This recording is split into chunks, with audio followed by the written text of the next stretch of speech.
कौल विधानसभेचा या कार्यक्रमांतर्गत आपण आज दिंडोरी पेठ विधानसभेच्या या तोरणमाळ या गावामध्ये आहोत। आपल्यासोबत या ठिकाणी काही नागरिक आहेत। काय नेमक्या तुमच्या समस्या आहेत? समस्या तर साहेब आमच्या समस्या खूपच आहेत। आमच्या जर झालं तर ग्रामीण भागामध्ये म्हणजे आदिवासी भाग आहे। आदिवासी सगळे लोक आमचे आदिवासीच आहेत आणि आता इतर आमदार खूप झाले। आता झिरवाळ साहेब झाले, तर झिरवाळ साहेबांनी आमचा फक्त वापर करून घेतला। आमच्या इथं विकास काहीच नाही आजपर्यंत। जवळजवळ आमचा हा रस्ता आता तरी 15-1 वर्ष झाले असतील हा रस्ता आमचा। मग काय वाटतं तुम्हाला, झिरवाळ सोडले तर कुठला उमेदवार असा आहे की तो निवडून आल्यानंतर तुमचा विकास करेल? आमची अपेक्षा तर आहे आता कोणीतरी आमचा आदिवासी माणूस पाहिजे आणि नवीनच माणूस पाहिजे।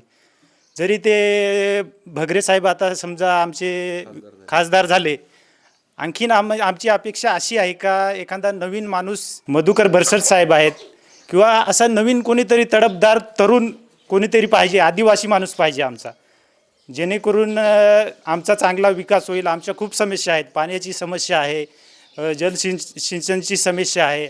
आता आम्ही आमच्या गावात जर बघितलं तर ही एवढी एक बोर आहे, त्याच्यावरती सगळा गाव आमचा अवलंबून आहे।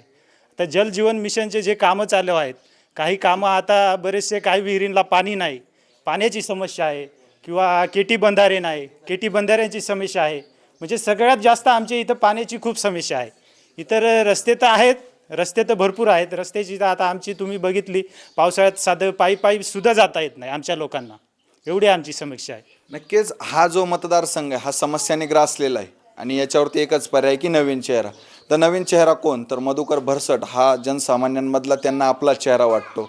नक्कीच मधुकर बरसट यांच्यासाठी हे प्रयत्न करणार आहेत, त्यांच्या उमेदवारीसाठी देखील प्रयत्न करणार आहेत आणि त्यांना निवडून आणण्यासाठी या ठिकाणी हे जे नागरिक आहे हे नक्की मदत करणार आहेत।